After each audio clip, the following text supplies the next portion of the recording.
રહ્યા છો ઝી 24 કલાક અત્યાર સુધીના તમામ ખાસ સમાચારો સાથે હું ઝરણા સોની અને સમાચારોની શરૂઆત અંબાલાલ પટેલની એક મહત્વપૂર્ણ આગાહીથી। આ વખતે ગુજરાતમાં શિયાળો વહેલો શરૂ થવા જઈ રહ્યો છે। જી હા, આગાહીકાર અંબાલાલ પટેલે આ અંગે આગાહી કરી છે। અલ નીનોની અસરથી ભારતની આસપાસનો દરિયો વધુ ઠંડો રહેશે। 3 ડિસેમ્બરથી રાજ્યમાં ઠંડીનો કેર વર્તાવાની શરૂઆત થઈ જશે। 22 ડિસેમ્બરથી ઠંડીનો પ્રકોપ વધશે। આ વર્ષે શિયાળો લાંબો રહેવાની અંબાલાલ પટેલે આગાહી કરી છે।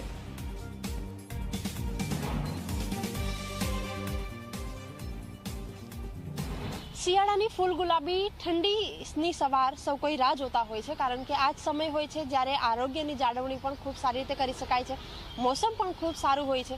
એવામાં આ વખતે શક્યતા એવી છે કે ગુજરાતમાં શિયાળો વધુ પડી શકે તે પ્રકારની શક્યતા, વધુ ઠંડી પડી શકે તે પ્રકારની શક્યતા આ આગાહીકાર અંબાલાલ પટેલે વ્યક્ત કરી છે। એમની પાસેથી જાણીશું કે આ વખતે શિયાળો કેવો રહેવાનો છે। આપ જણાવો, કેવો શિયાળો રહેશે? લા નીનોની અસર વર્તાઈ રહી છે, તેના તજજ્ઞો મારફતે આગાહી કરવામાં આવી છે। ઓગસ્ટમાં કરવામાં આવી કે લા નીનો ન બન્યો, સપ્ટેમ્બરમાં કરવામાં આવી કે લા નીનો ન બન્યો, ઓક્ટોબરમાં હજુ કેટલાક તજજ્ઞોના મતે કરાઈ છે, પરંતુ આ લા નીનો ક્યારે બનશે તે કહી શકાય તેમ નથી।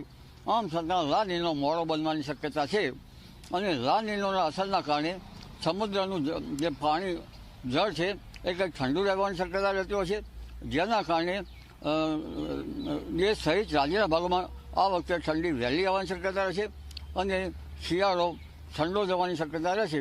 જેમાં લગભગ 3 ડિસેમ્બરથી જ ઠંડી પડશે, 22 ડિસેમ્બર પછી આકરી ઠંડી પડશે, પોષ માસ આકરો રહેશે અને આ વખતે ઉપરાંત લા નીનોના કારણે એક પછી એક પશ્ચિમી વિક્ષોભ પણ વધારે આવશે। પશ્ચિમી વિક્ષોભના કારણે માવઠા પણ વધુ થવાની શક્યતા રહેશે। જી બિલકુલ, ચોમાસાની વિદાય જેવી રીતે લાંબી થઈ એવી રીતે શું શિયાળો પણ લાંબો ચાલશે?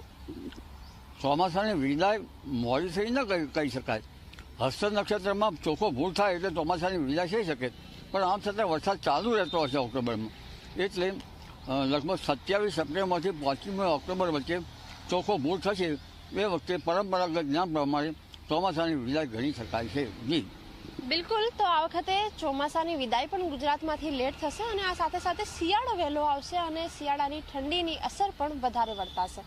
કેમેરામેન તુષાર શાહ સાથે સપના શર્મા, ઝી 24 કલાક।